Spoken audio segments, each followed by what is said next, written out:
দেখলে পারুকে?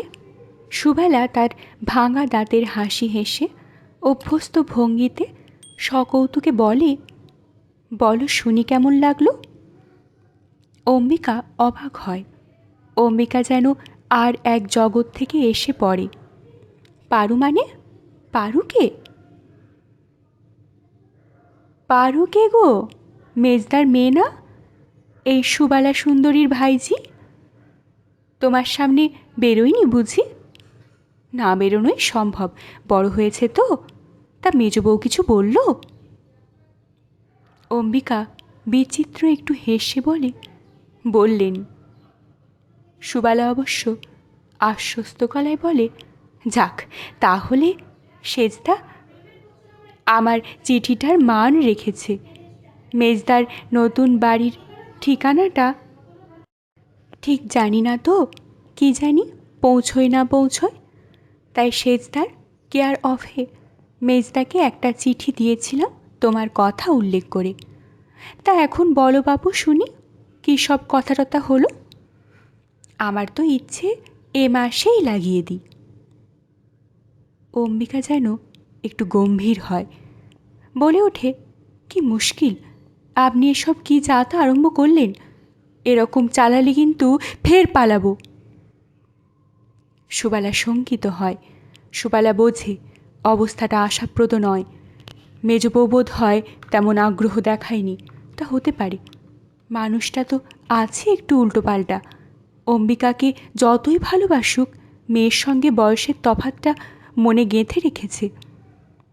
ঠাকুরপোর একটু অপমান বোধ হয়েছে তাহলে। বলতে কি একটু আশাই তো গেল তাড়াতাড়ি। বিয়ের মন হয়েছে, সেটা বুঝতে পারছে সুবালা। ভাবে, যাগ্গে পারু না হোককে আমি তোড়জোড় করছি। কনের আবার অভাব। আবার ভাবে, তবে অত বয়সের মেয়ে সহসা পাওয়া যাবে না। মেজবউ ডাকা বুকো, তাই মেয়েকে অতখানি বড় করেছে বসে বসে।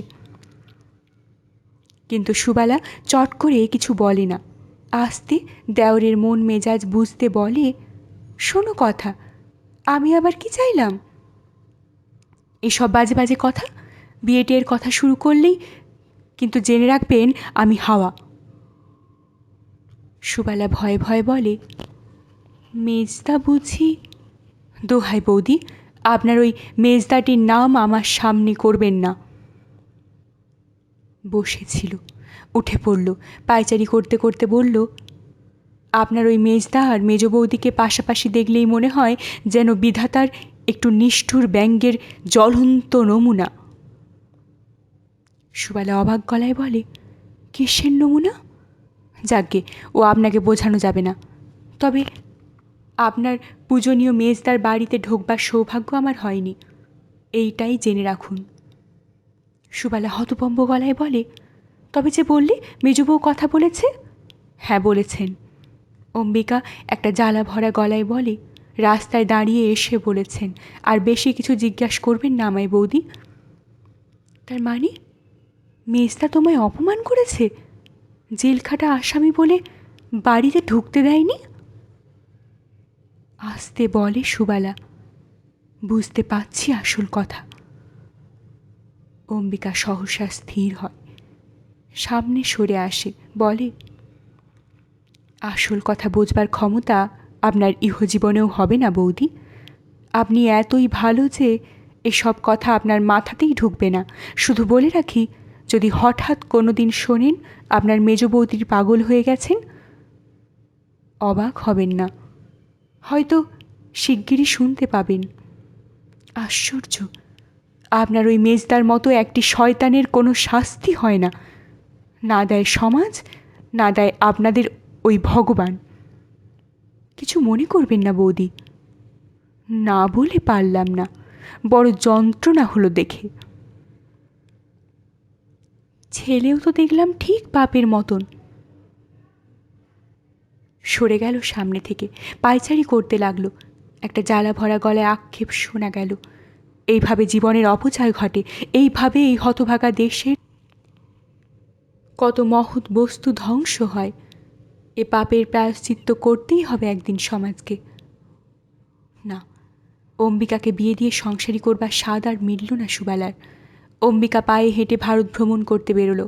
সুবালা বুঝতে পারছে মুখে ও যতই বলুক এ ভারতবর্ষটাকে একবার দেখতে চাই, দেখতে চাই বাংলাদেশের মতো হতভাগা দেশ আর কোথাও আছে কি না। তবু বুঝতে পারছে সুবালা সে সব দেখে শুনে ফিরে আর আসছে না, ছন্ন ছাড়া ভবঘুরেই হয়ে যাবে। ওর মা বাপ থাকলে জীবনটাকে নিয়ে এমন ছিনিমিনি খেলতে পারত না ও। অমূল্যর কাছে কেঁদে পড়ে বলেছিল সুবালা। অমূল্যর চোখটাও লালচে হয়ে উঠেছিল, ভারী ভারী গলায় বলেছিল, ওটা তোমার ভুল ধারণা। ওর মা থাকলে যে তোমার থেকে বেশি ভালোবাসতে পারত এ কথা আমি বিশ্বাস করি না, কিন্তু তা তো নয়। মায়ার বাঁধন সবাইকে বাঁধতে পারে না। বুদ্ধদেবের কি মা বাপ ছিল না? নদিয়ার নিমায়ের ছিল না মা বউ? আসলে এই জগতের অবিচার, অত্যাচার, দুঃখ, দুর্দশা দেখে যাদের প্রাণ কাঁদে তারা পাঁচজনের মতন খেয়ে শুয়ে দিন কাটাতে পারে না। ঘরে তিষ্ঠনও দায় হয় তাদের। মা বাপও বেঁধে রাখতে পারে না, স্ত্রী পুত্রও বেঁধে রাখতে পারে না। তবু ভালোই হলো যে একটা পরের মেয়ে গলায় গেঁথে দেওয়া হয়নি ওর। দেশ দেশ, স্বাধীন পরাধীন, এই সব করেই এইটি হলো ওর। সুবালা চোখের জল মুছতে মুছতে বলে, এই গাঁয়েই জন্মালো, এই তোমাদের বংশেই বড় হলো। কোথা থেকে যে ও সব চিন্তা মাথায় ঢুকলো ভগবান জানেন।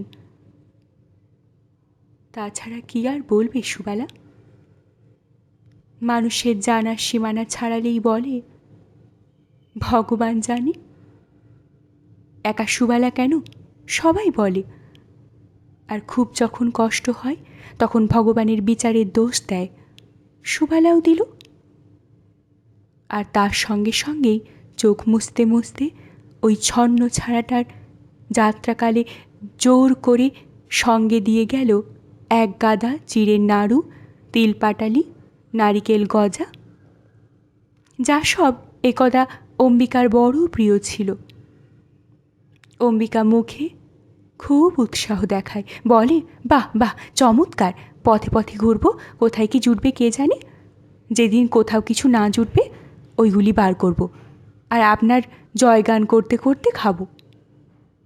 থাক, আর আমার জয়গান করতে হবে না। আমার ওপর যে তোমার কত মায়া আছে তা বোঝাই গেছে। বুঝে ফেলেছেন তো, বাঁচা গেল।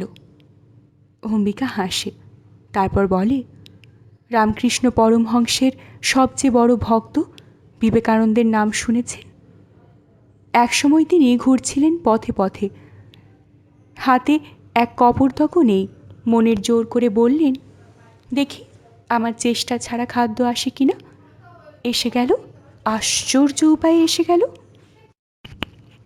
একটা মিষ্টির দোকানের দোকানি স্বপ্ন দেখালো অমুক জায়গায় এক উপবাসী সাধু এসে বসে আছেন। খাওয়াগে যা তাকে চর্বচস্য লেজ্জ পেও। কাজেই ঠিক করেছি তেমন অসুবিধে পড়লে সাধু বনে যাব। জোর করে টেনে টেনে হাসে। সুবালা রেগে উঠে বলে, আহা, সাধু বনে যাবে? তুমিই না বলো দেশের ওই গেরুয়াধারীরাই হচ্ছে সর্বনাশের গোড়া। ওরাই জগৎ মিথ্যে না কি বলে বলে দেশের লোকগুলোকে কুড়ের বাদশা করে রেখে দিয়েছে। সবাই পরকালের চিন্তাতেই ব্যস্ত, ইহকালের কথা ভাবে না। বলি, বলবো, তবে এক একজনকে দেখলে ধারণা পাল্টে যায়। যাক, আপনি মন খারাপ করবেন না। আমাদের ধর্মের দেশে হরিবোল বললেই অন্ন মেলে।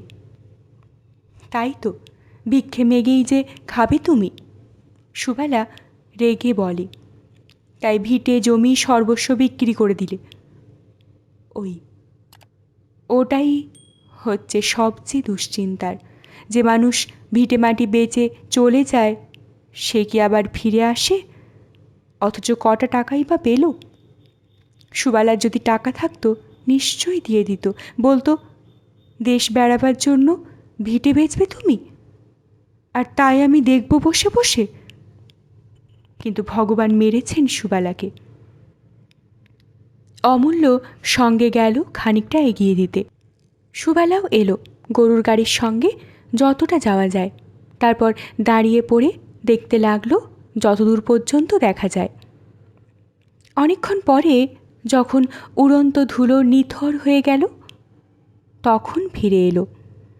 একটা দীর্ঘ নিঃশ্বাস ফেলে আপন মনে বলল, ব্যাটা ছেলে কোনো বন্ধন নেই, বিয়ে করব না তো করব না, ঘর ছেড়ে চলে যাব তো চলে যাব, ব্যাস, নিন্দের কিছু নেই। পোড়া মেয়ে মানুষের সকল পথ বন্ধ। আমাদের মেজ বউটা যদি ব্যাটা ছেলে হতো, সেও বোধ হয় এই রকম হতো, বিয়ে করতো না, সংসারে থাকতো না। মেয়ে মানুষ বন্দিজাত, খাঁচার মধ্যে ঝটপটানি সার। কিন্তু ঝটপটানি কি আছে আর? সমস্ত ঝটপটানি থামিয়ে ফেলে একেবারে তো নিথর হয়ে গেছে সুবালার মেজ বউ। ও যেন এইবার সহসা পণ করেছে, এইবার ও সাধারণ হবে। যেমন সাধারণ তার আর তিনটে যা, তার ননদেরা, পাড়াপড়শি আরও সবাই। অপ্রতিবাদী কর্তার ইচ্ছেই কর্ম, মেনে নিয়ে করছে সংসার। আর ইচ্ছা যদি প্রকাশই করে, তো সেটা হবে সাধারণের ইচ্ছে। তাই সুবর্ণ তার স্বামীকে তাক লাগিয়ে দিয়ে একদিন ইচ্ছে প্রকাশ করল, পারুলের জন্য একটা পাত্র দেখো, এই শ্রাবণেই যাতে বিয়েটা হয়ে যায়। তারপর অঘ্রাণে ভানু কানু দুজনের একসঙ্গে বিয়ে দেওয়ার ব্যবস্থা। প্রবোধ অবাক হয়ে তাকায়, তারপর বলে, ভূতের মুখে রাম নাম, তোমার মুখে ছেলে মেয়ের কথা? সুবর্ণ হাসে, তা ভূতও তো পরকালে চিন্তা করে। তারপর হাসি রেখে বলে, না, ঠাট্টা নয়, এবার তাড়াতাড়ি করা দরকার। সুবর্ণ কি ওর মার উপর শোধ নিচ্ছে? সুবর্ণ কি রাত্রির অন্ধকারে বিনিদ্র শয্যা ছেড়ে বারান্দায় বেরিয়ে দাঁড়িয়ে আকাশের দিকে তাকিয়ে কোনো এক উজ্জ্বল নক্ষত্রকে উদ্দেশ্য করে বলে, ঠিক হচ্ছে তো, বলো, একেই পূর্ণতা বলে? বেশ, তাই হোক। শুধু আমার সারা জীবনের অন্তর ইতিহাসের কথা লিখব আমি বসে বসে? লিখছি কখনো কখনো টুকরো টুকরো, বিচ্ছিন্ন। আস্ত করে ভালো করে লিখব। যারা আমার শুধু বাইরেটাই দেখেছে আর ধিক্কার দিয়েছে, আমার সেই স্মৃতি কথার ভেতর দিয়ে তাদের, না, মুখের কথায় কখনো কাউকে কিছু বোঝাতে পারিনি আমি। আমার অভিমান, আমার আবেগ, আমার অসহিষ্ণুতা আমার চেষ্টাকে পণ্ড করেছে। আমার খাতা কলম এবার সহায় হোক আমার। কে জানে বলে কি না, কি বলে আর না বলে। পাগল মানুষটার কথা বাদ দাও। তবে দেখা গেল সুবর্ণলতার সেই গোলাপি রঙা দোতলার ছাদে বারে বারে 3 বার হোগলা ছাওয়া হলো। সুবর্ণলতার বাড়ির কাছাকাছি ডাস্টবিনে কলা পাতা আর মাটির গেলাস খুঁড়ির সমারোহ লাগলো এক এক ক্ষেপে 2-3 দিন ধরে। তারপর আদি অনন্তকাল যা হয়ে আসছে তারই পুনরাভিনয় দেখা গেল ও বাড়ির দরজায়। কনকাঞ্জলির এক থালা চালে আজীবনের ভাত কাপড়ের ঋণ শোধ করে দিয়ে মেয়ে বিদায় হলো আর এক সংসারের ভাত কাপড়ের পুষ্ট হতে। আর জলের ধারা মারিয়ে এসে দুধে আলতার পাথরে বউ দাঁড়ালো এ সংসারের অন্য জলে দাবি জানাতে। দুটো দৃশ্যেই অবশ্য শাঁখ বাজল, উলু পড়ল, বরণডালা সাজানো হলো। শুধু ভেতরের সুরের পার্থক্যটুকু ধরা পড়ল সানাইয়ের সুরে। সানাইওয়ালা জানে কখন আবাহনের সুর বাজাতে হয় আর কখন বিসর্জনের। তার সুবর্ণলতা তো এবারে একটু ছুটি পেতে পারে। বউরা সেকালের মতো কচি মেয়ে নয়, ডাগর ডোগর মেয়ে। তাই বউরা ধুলো পায়ে ঘর বসত করে 2 মাস পরেই ঘুরে এসে শ্বশুর ঘর করতে লেগেছে। পারুল চলে গেছে তার নতুন ঘরে, আর অবহেলিত বকুল কখন কোন ফাঁকে তার খেলাঘরের ধুলো ঝেড়ে নিঃশব্দে পারুলের জায়গায় ভর্তি হয়ে গেছে। এখন সুবর্ণ না দেখলেও অনেক কাজ সুশৃঙ্খলে হয়ে যাচ্ছে। এখন বউরা সবসময়ই বলছে, আপনি আবার কেন করতে এলেন মা? আমাদের বলুন না কি করতে হবে। অতএব সুবর্ণ তার খাতার পাতায় কলমের আঁকিবুকি কাটবার অবকাশ জুটেছে। কিন্তু কোনখান থেকে শুরু হবে সেই স্মৃতিকথা? আর সেটা কোন ধারায় প্রবাহিত হয়ে আসবে সুবর্ণলতার জীবনের সমাপ্তির সমুদ্রে? প্রথম যেদিন মুক্তকেশীর শক্ত বেড়ার মধ্যে এসে পড়ল সুবর্ণ নামের একটা সর্বহারা বালিকা মেয়ে, সেই দিনটাই কি স্মৃতিকথার প্রথম পৃষ্ঠায় ঠাঁই পাবে? কিন্তু প্রতিটি দিনের ইতিহাস কি লেখা যায় প্রতিটি অনুভূতির? তাছাড়া মুক্তকেশী যে সেই ক্রন্দনাকুল মেয়েটার একটা নড়া ধরে হেঁচড়ে নিয়ে যেতে যেতে বলেছিলেন, ঢের হয়েছে, আর ঠাট করে কাঁদতে হবে না, কান্না থামাও দেখি, মুখ চোখের চেহারা হয়েছে দেখো না, মা তো তোমার মরেনি বাছা, এত কিসের? এইটা দিয়েই শুরু করবে, না সেই যখন গিন্নিরা এদিক ওদিক সরে গেলে একটি প্রায় কাছাকাছি বয়সের বউ পা টিপে টিপে এসে ফিস ফিস করে বলেছিল, আমি তোমার বড় যা হই বুঝলে, তোমার শাশুড়ির ভাসুরপো বউ। উঠোনের মাঝখানে যে পাঁচিল দেখছ তার ওই দিকটা আমাদের, আসতে দেয় না, এই বিয়েবাড়ির ছুতোয় আসার হুকুম মিলেছে, তা একটা পথ আছে বলে হদিশ দিয়েছিল সিঁড়ির ঘুলঘুলি দিয়ে কিভাবে যোগাযোগ হতে পারে। ছাদের সিঁড়ির সেই ঘুলঘুলি পর্যন্ত চোখ পৌঁছত না তখন সুবর্ণর। তাই ঠিক তার নিচটায় 2খানা ইট পেতেছিল, তার ওপর দাঁড়িয়ে 4 চোখের মিলন হতো। সেই ঘুলঘুলির ফাঁক দিয়ে আদান প্রদান হতো শুধু হৃদয়ের নয়, রীতিমতো সারালো বস্তুরও। কুলের আচার, আমের মোরব্বা, মাখা তেঁতুল, কয়েদ বেল, ফুলুরি, রসপড়া, অনেক কিছুই বলা বাহুল্য নিজের ভাগের থেকে, এবং প্রায়শই খেতে খেতে তুলে রাখা। সুপুরি মশলা পান পর্যন্ত। সাবেকি বাড়ির সেই ভাঙা দেওয়ালের অন্তরালে যে বছরগুলো কাটিয়েছিল সুবর্ণ, তার মধ্যে মরুভূমিতে জলাশয়ের মতো ছিল ওই সখিত্ব। আর একটু যখন বয়স হয়েছে তখন আদান প্রদানের মাধ্যমটা আর কুলের আচারের মধ্যেই সীমিত থাকেনি। ঘুলঘুলির মাঝখানে একখানা ইঁট ঠুকে ঠুকে সরিয়ে ফেলে পথটাকে প্রশস্ত করে নিয়ে সেই পথে পাচার হতো বই। না, সুবর্ণর দিক থেকে কিছু দেবার ছিল না, ওর কাজ শুধু ফেরত দেওয়া। যোগান দিত জয়াবতী, মুক্তকেশীর ভাসুরপো বউ। তার বর মুক্তকেশীর ছেলেদের মতো নয়, সে সভ্য, মার্জিত, উদার। তার বর বউকে বই এনে এনে পড়াতো যাতে বউয়ের চোখ কান একটু ফোটে বলেছিল। তাই জয়াবতী বলেছিল, দিনের বেলা সবাইয়ের সামনে তো পড়তে পারি না, লুকিয়ে রাত্রিরে। তুই বই পড়তে ভালোবাসিস শুনে ও তো আর একটা লাইব্রেরিতে ভর্তি হয়ে গেছে, হেসে বলেছে, তোমাদের সেই ঘুলঘুলি পথেই পাচার করো। জয়াবতীর বয়স তখন 13-14। জয়াবতীর বিয়ে হয়েছে 3 বছর, তাই বরের গল্প আছে তার, আর সেই গল্পেই তার উৎসাহ। জয়াবতীর মুখে বরের গল্প শুনে শুনে স্পন্দিত হতো সুবর্ণ, আর ভাবত, আশ্চর্য, এরা একই বাড়ির। বিয়ের পর 1 বছর অবশ্য কড়াকড়িতে রাখা হয়েছিল সুবর্ণকে। বউকে নিজের কাছে নিয়ে শুতেন মুক্তকেশী। বাপের বাড়ির বালাই তো নেই, কাজেই ঘর বসতের প্রশ্নও নেই, নচেত 1 বছর তো সেখানেই থাকার কথা। কিন্তু 1 বছর পরে যখন সুবর্ণ সেই পরম অধিকার পেল, রাতের অধিকার? সুবর্ণ কি সেই পরম সৌভাগ্যকে পরম আনন্দে নিয়েছিল? সে ইতিহাস কি লেখার, লিখে প্রকাশ করবার? কলম হাতে নিয়ে অনেকক্ষণ ভেবেছে সুবর্ণ, তারপর আস্তে আস্তে কলম নামিয়ে রেখেছে। তারপর জয়াবতীর কথা দিয়েই শুরু করেছে।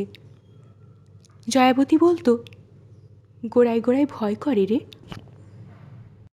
তারপর সরে যায়। আর দেখ, এই সংসারে ওই লোকটাই তো একমাত্র আপনার লোক, ওর জন্যেই তাই প্রাণটা পড়ে থাকে, দেখিস তোরও হবে। সুবর্ণ বলতো, আহারে, তোমার বরটির মতন কি না? সুবর্ণ সেই ছেলে মানুষ ভাসুরের ওপর শ্রদ্ধা ছিল, ভালোবাসা ছিল, সমীহ ছিল। জয়াবতীর সঙ্গে সখিত্বের সূত্রে ঠিক ভাসুরও ভাবত না, যেন বান্ধবীর বর হিসেবেই ভাবত। সুবর্ণরা যতদিন সেই পুরনো বাড়িতে ছিল, জীবনের নীরের দেওয়ালে এক একটা ঘুলঘুলি ছিল তার, কিন্তু সে ঘুলঘুলিও বন্ধ হয়ে গেল। ভাসুরপো আর দেওরদের সঙ্গে ঝগড়াঝাঁটি মামলাবাজি করে শেষ পর্যন্ত বাড়ির অংশের টাকা ধরে নিয়ে আলাদা বাড়ি ফাঁদলেন মুক্তকেশী। জয়াপতির সঙ্গে দেখা হওয়ার পথ বন্ধ হয়ে গেল সুবর্ণলতার। অনেক অনেক দিন পরে আবার সে পথ খুলেছিল সুবর্ণলতার, কিন্তু তখন আর সেই আনন্দময়ী জয়াবতীর দেখা মেলেনি। জয়াবতী তখন তার সাদা স্মৃতিটার লজ্জায় মুখ তুলত না, মুখ খুলত না, তবু আজীবন যোগসূত্র আছে, বাইরের না হোক হৃদয়ের। তাই সুবর্ণলতার স্মৃতিকথা শুরু হলো সেই ঘুলঘুলি পথে আসা এক মুঠো আলোর কাহিনী নিয়ে। জয়াদি ঘুরে ফিরে কেবল বরের কথা বলে, বর কী রকম দুষ্টুমি করে রাগায়, কেমন এক এক সময় বউয়ের দোষ নিজের ঘাড়ে নিয়ে বউকে বড়দের বকুনি থেকে বাঁচায়, আবার জয়াদি বাপের বাড়ি যাবার কথা উঠলেই কেমন মুখ ভারী করে বেড়ায়, কথা বলে না। এই সব ওর সঙ্গে আমার কোনোটাই মেলে না। আমার বাপের বাড়ি বলতে কিছু নেই, আর দোষ ঢাকা, বরং ঠিক উল্টো, মায়ের কাছে ভালো ছেলে নাম নেবার তালে আমার বর কেবল আমার দোষ জাহির করে বেড়ায়। দেখে তো মা ওতেই সব থেকে সন্তুষ্ট হন। তা বেশ, করো তাই, মায়ের সুও হও। কিন্তু সেই মানুষই যখন আবার বউকে আদর করতে আসে, রাগে সর্বশরীর জ্বলে যায় না? আদর, আদর না হাতি! ইচ্ছে হয় ছুটে ঘর থেকে বেরিয়ে রাস্তায় চলে যাই, নয়তো চলে যাই ছাদে, ঠান্ডা হাওয়ায় পড়ে থাকি একলা। উহ, কি শাস্তি, কি শাস্তি! আচ্ছা, জয়াদির বড় কি এই রকম? তাই কখনো হতে পারে? হলে জয়াদি অমন আহ্লাদে ভাসে কি করে? আমার নিশ্চিত বিশ্বাস ওর বর সভ্য, ভদ্র, ভালো। হলদে হয়ে যাওয়া পুরনো খাতার একটা পাতায় এইটুকু লেখা ছিল। সেই লেখার দিকে তাকিয়ে তাকিয়ে ভাবছিল সুবর্ণ, কি বয়স ছিল ওই মেয়েটার, অথচ সে কথা কেউ ভাবেনি, বরং শাশুড়ির বান্ধবীরা এসে ফিসফিস করে কথা কয়েছেন, আর তারপর গালে হাত দিয়ে বলেছেন, ও মা, তাই নাকি? বউ তাহলে হুড়কো? তার ছেলের বিয়ে দিয়ে হলো ভালো তোমার। মেয়েরাই ছেলেদের শত্রু। গৃহিণী মেয়েরা যদি এতটুকু সহানুভূতিশীল হতো, হতো এতটুকু মমতাময়ী, হয়তো সমাজের চেহারা এমন হতো না। তা হয় না। তারা ওই অত্যাচারী পুরুষ সমাজের সাহায্যই করে, যে পুরুষেরা সমাজসৌধ গঠনের কালে মেয়ে জাতটাকে ইট পাটকেল চুন সুরকি ছাড়া কিছু ভাবে না। হ্যাঁ, গাঁথনির কাজে যখন যেমন প্রয়োজন তখন সেইভাবেই ব্যবহার। বেওয়ারিশ বিধবা মেয়েগুলোর দায় দায়িত্ব কে নেয়? তাদের ভাত কাপড়ের ভার। মারো তাদের জ্যান্ত পুড়িয়ে, মিটে যাক সমস্যা। দেশে মেয়ের সংখ্যা বেশি, পুরুষের সংখ্যা কম। করুক, একটা পুরুষ গন্ডা গন্ডা বিয়ে, ঘুচুক সমস্যা। হয়তো এই দেশেই আবার কালে ভবিষ্যতে এমন দিন আসবে যে বদলে যাবে পালা।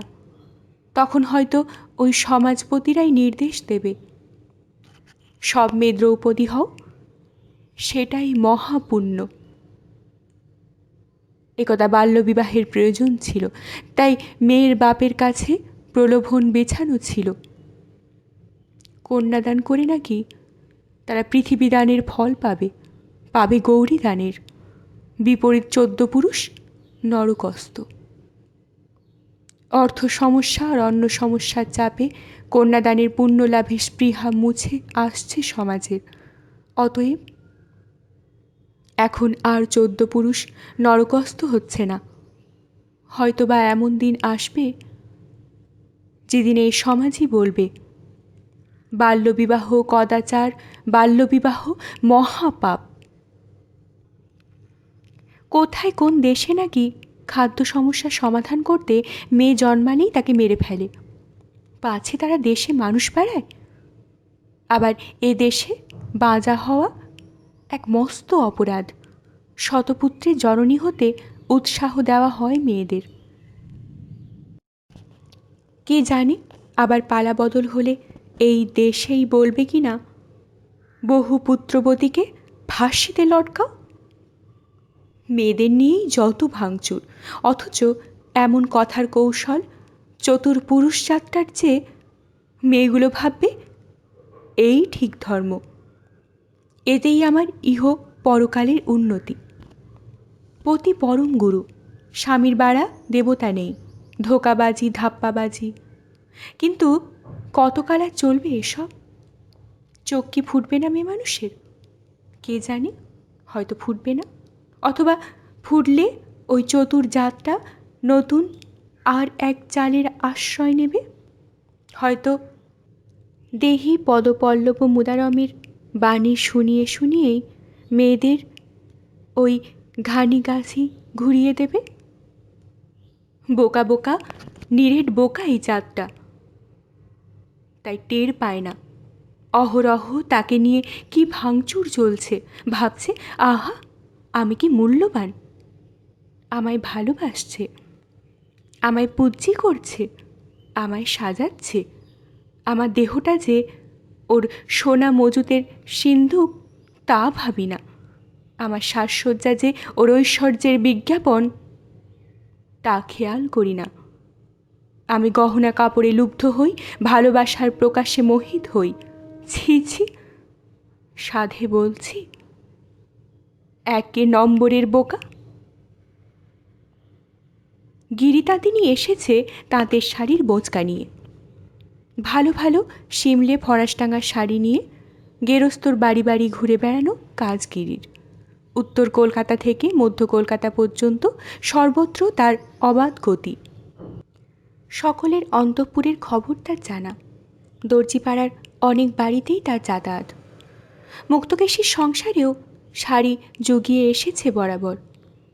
বিয়ে থাওয়ায় পুজোয় গিরি যে বাজারের থেকে দাম বেশি নেয় সে কথা সকলের জানা।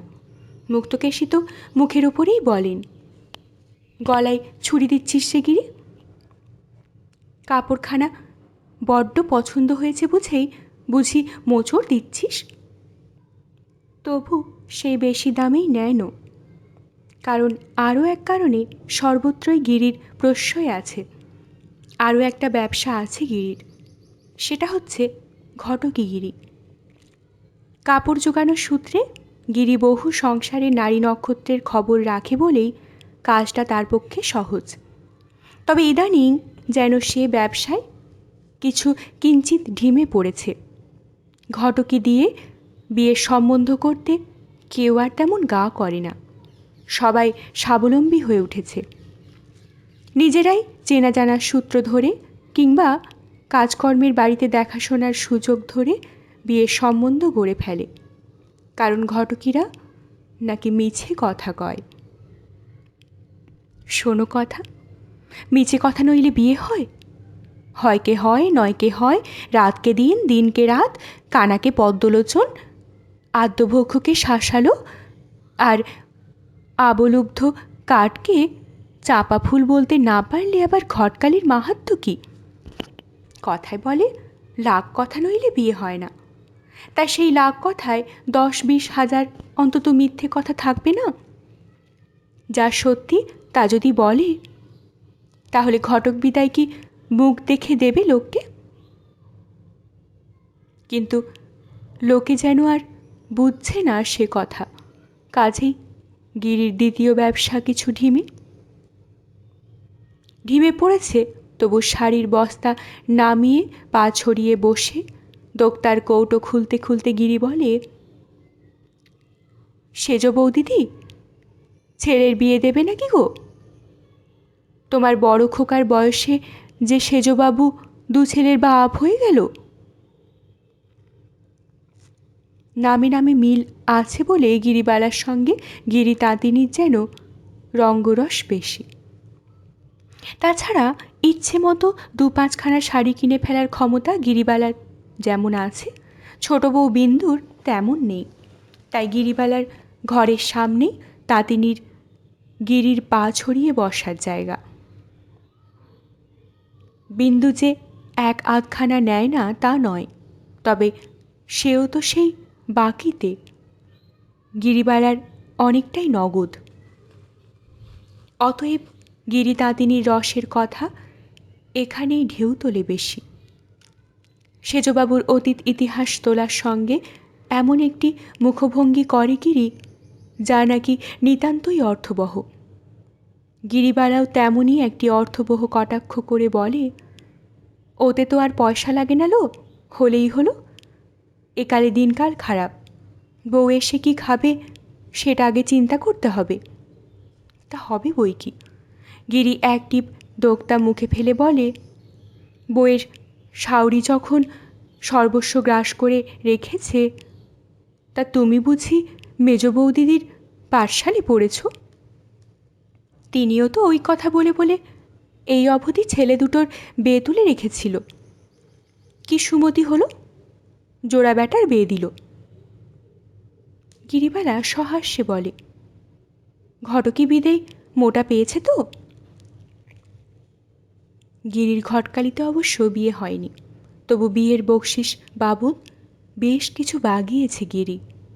তাই সেও সহাস্যে বলে, তা হক কথা বলবো বাপু, মেজগিন্নির হাতখানি দরাজ আছে। গিরিবালা সহসা প্রসঙ্গ পরিবর্তন করে বলে ওঠে,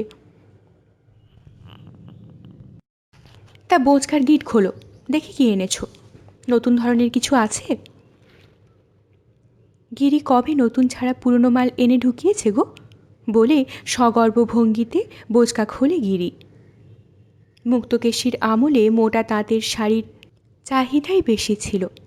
এখন সিমলে শান্তিপুর ফরাসডাঙ্গার চাহিদা। কিন্তু মুক্তকেশী, তিনি গত হয়েছেন, তাই তার আমলও বিগত না। দেহগত হিসাবে গত হননি অবশ্য মুক্তকেশী, তবে তার আমলটা যে একেবারেই গত হয়েছে তাতে সন্দেহ নাস্তি। গিরি ঢুকেই একেবারে চোখের ইশারায় জিজ্ঞাসা করেছিল, বুড়ি কোথায়? গিরিবালা ভ্রুভঙ্গির সাহায্যে উত্তর দিয়েছিল, আছেন নিজের কোটরে। বোচকার গিট খোলে গিরি, কিন্তু আচরণ উন্মোচন সহজে করে না।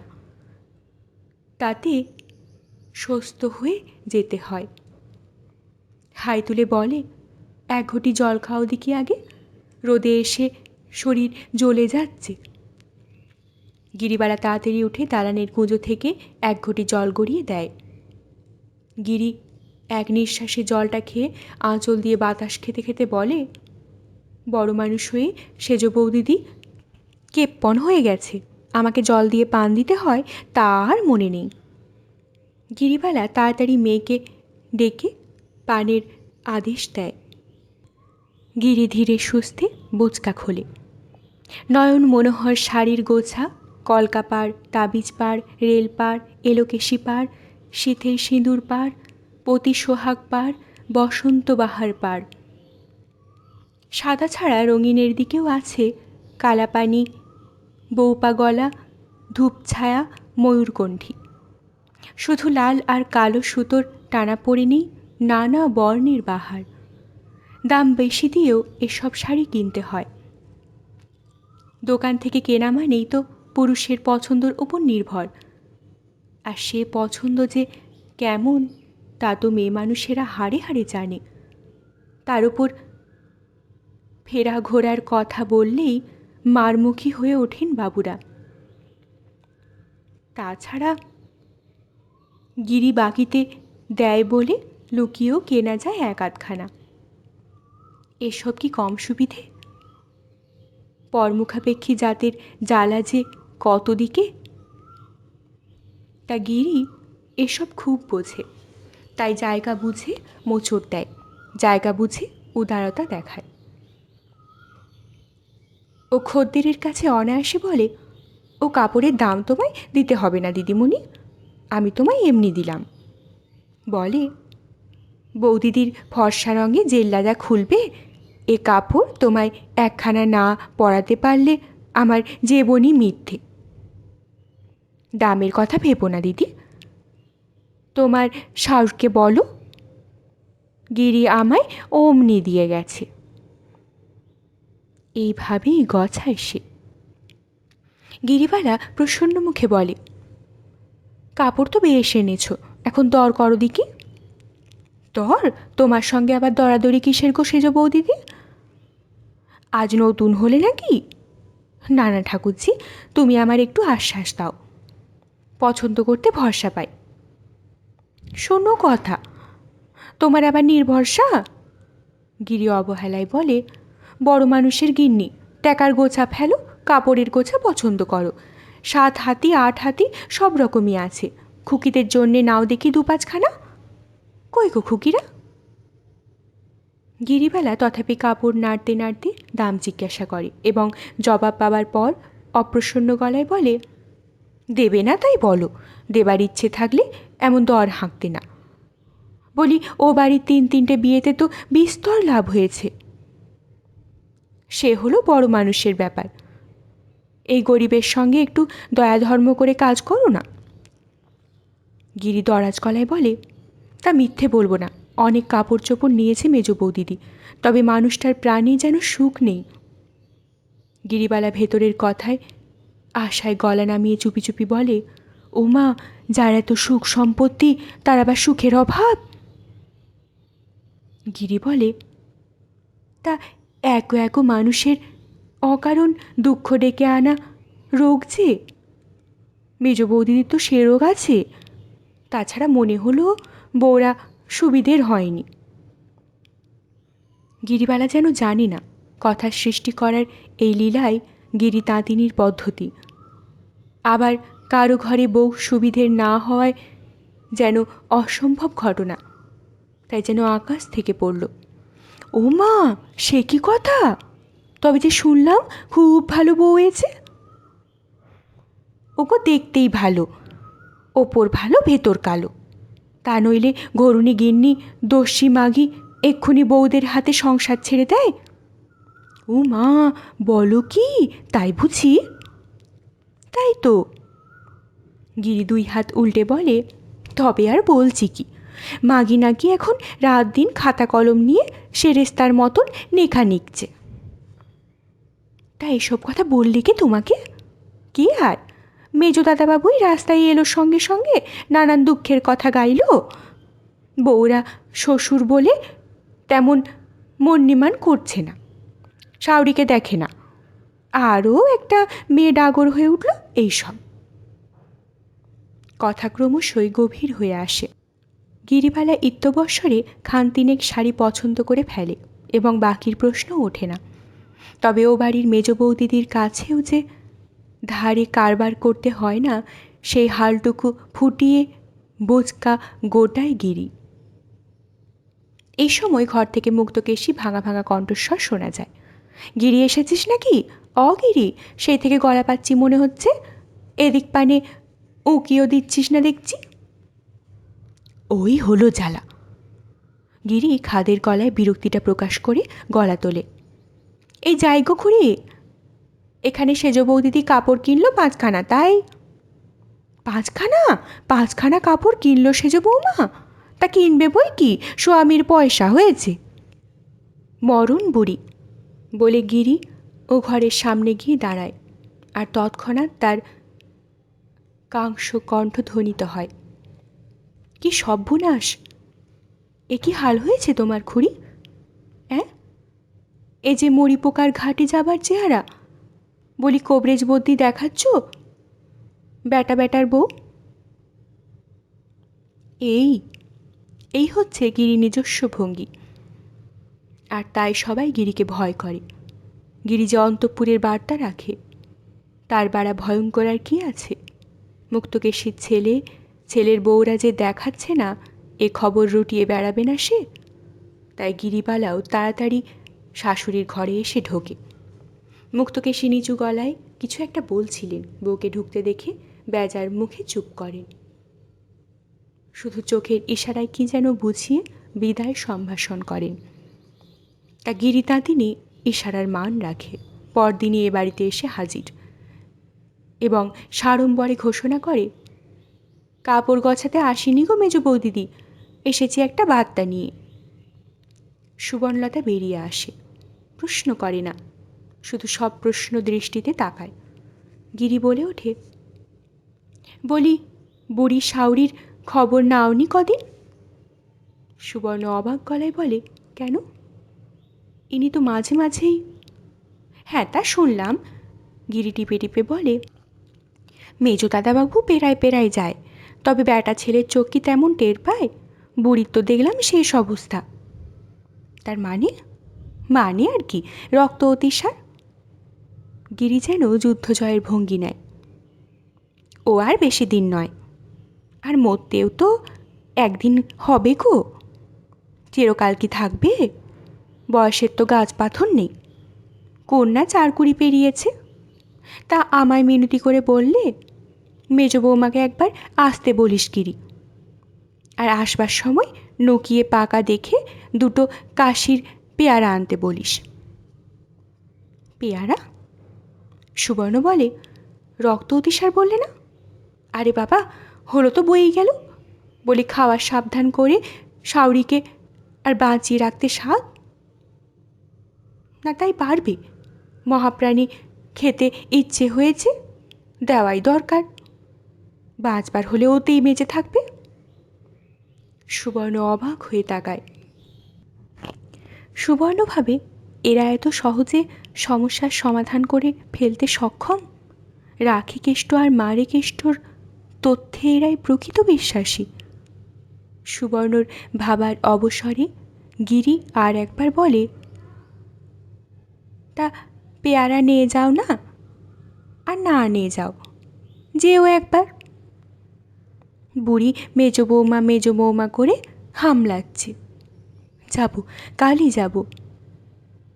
গিরি হৃষ্টচিত্তে বলে, অবশ্যই আজই একটা কিছু ঘটে যাবে তা বলছি না, তবে এ যাত্রা যে আর উঠবে না বুড়ি, তা মালুম হচ্ছে। গিরি চলে যায়। সুবর্ণ কেমন অপরাধীর মতো বসে থাকে। বাস্তবিক বড় অন্যায় হয়ে গেছে। বহুদিন যাওয়া হয়নি বটে, সে কতদিন যেন আগে নিজেই এসেছিলেন মুক্তকেশী, সেই শেষ দেখা। মেজ বৌমাকে দেখতে চেয়েছেন মুক্তকেশী, আর সেই খবর জানিয়েছেন। জগতে কত অদ্ভুত ঘটনাই ঘটে। মুক্তকেশী সুবর্ণলতার প্রতিপক্ষ। মুক্তকেশী সুবর্ণলতাকে বহুবিধ যন্ত্রণার স্বাদ জুগিয়ে এসেছেন চিরদিন। তবু মুক্তকেশী সুবর্ণকে দেখতে চেয়েছেন শুনে যেন মনটা বিষণ্ণ বেদনাবিধুর হয়ে উঠল। হয়তো ব্যাপারটা হাস্যকর, তবু নির্ভেজাল। শত্রু যদি শক্তিমান হয়, তার জন্যেও বুঝি মনের কোনোখানে একটা বড় ঠাঁই থাকে।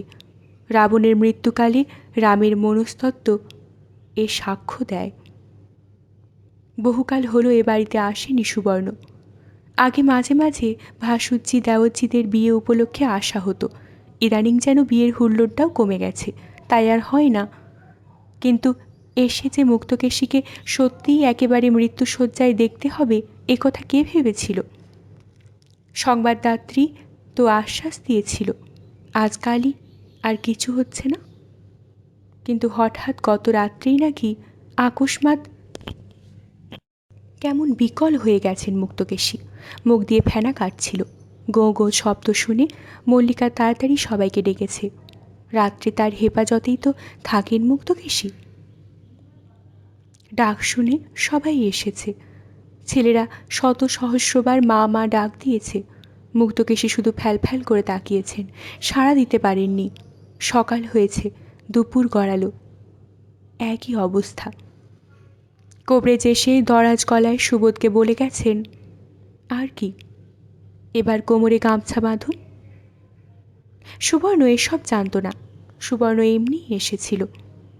গাড়ি থেকে নেমে গলিটুকু হেঁটে আসতেই হাঁপাচ্ছিল সুবর্ণ।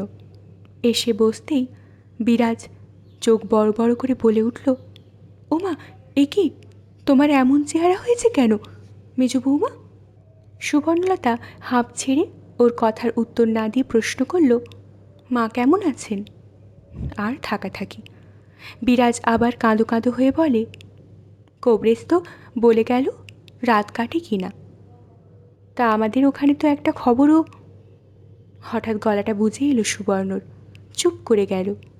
ঘরে যারা ছিল তারা কি একবার ভাবল না মাছের মায়ের পুত্র শোক, অথবা মাছ মরেছে বিড়াল কাঁদে? তা ভাবলে অসঙ্গত হবে না, তবে মুখে কেউ কিছু বলে না। বিরাজি আবার বলে, দিত খবর, আমায় তো দিয়েছে, কিন্তু মার না হয় যাবার বয়স, তার ছেলের কাঁধে চড়ে চলে যাবেন বলি, তোমারও যে যাবার দখিল চেহারা। অসুখ বিসুখ হয়েছে কিছু? না, অসুখ আর কি, বলে সুবর্ণ এগিয়ে যায় মুক্তকেশীর দিকে। খুব ধীরে বলে, মা, আমায় ডেকেছিলেন? মুক্তকেশী চোখ দিয়ে দুফোঁটা জল গড়িয়ে পড়ল। একসময় হেমাঙ্গিনী এসে ঢুকলেন থরথর করতে করতে। চিৎকার করে বলে উঠলেন, মুক্ত চললি, আমায় ফেলে রেখে চলে যাবি? মুক্তকেশী ফেলিয়ে তাকালেন। হেমাঙ্গিনীর কান্নায় উপস্থিত সকলেরও যেন কান্না উতলে এলো। এ সময় শ্যামাসুন্দরীও এলেন একটি পিতলের ঘটি হাতে। খুব কাছে এসে বললেন, চেন্নামিত্তর খাও ঠাকুরজি, মা কালীর চেন্নামিত্তর। বোঝা গেল সবাইকে খবর দেওয়া হয়েছে, শুধু প্রবোধচন্দ্র বাদে। সুবর্ণলতা নির্নিমেষে তাকিয়ে থাকে। বোধ করি মনকে মানাতে চেষ্টা করে, এ অবহেলা তার প্রাপ্য পাওনা। মুক্তকেশী ভেতরের জ্ঞান লুপ্ত হয়নি। চোখের ইশারায় বোঝালেন বুঝতে পেরেছেন। হাঁ করবার চেষ্টা করলেন, পারলেন না। সুবর্ণ আর একবার কাছে ঝুঁকে বলল, মা, আমায় কেন ডেকেছিলেন? মুক্তকেশীর চোখ দিয়ে আবার দুফোঁটা জল গড়িয়ে পড়ল। চেয়ে রইলেন সুবর্ণলতার মুখের দিকে। তারপর আস্তে আস্তে ডান হাতটা তুললেন। সুবর্ণলতার মাথা অবধি উঠল না হাতটা, স্খলিত হয়ে পড়ে গেল তারই কোলের ওপর। চোখটা বুঝে গেল।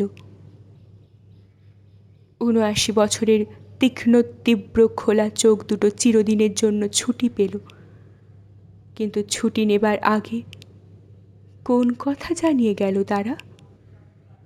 আশীর্বাদ, ক্ষমা প্রার্থনা। ভালো লাগলে অবশ্যই লাইক করবেন, শেয়ার করবেন। পরবর্তী পর্বে চোখ রাখতে চ্যানেলটিকে অবশ্যই সাবস্ক্রাইব করবেন ও প্রতিটি পর্ব মিস না করার জন্য বেল আইকনটি প্রেস করবেন। আপনাদের অভিমত কমেন্ট বক্সে অবশ্যই জানাবেন। অনেক ধন্যবাদ। নমস্কার।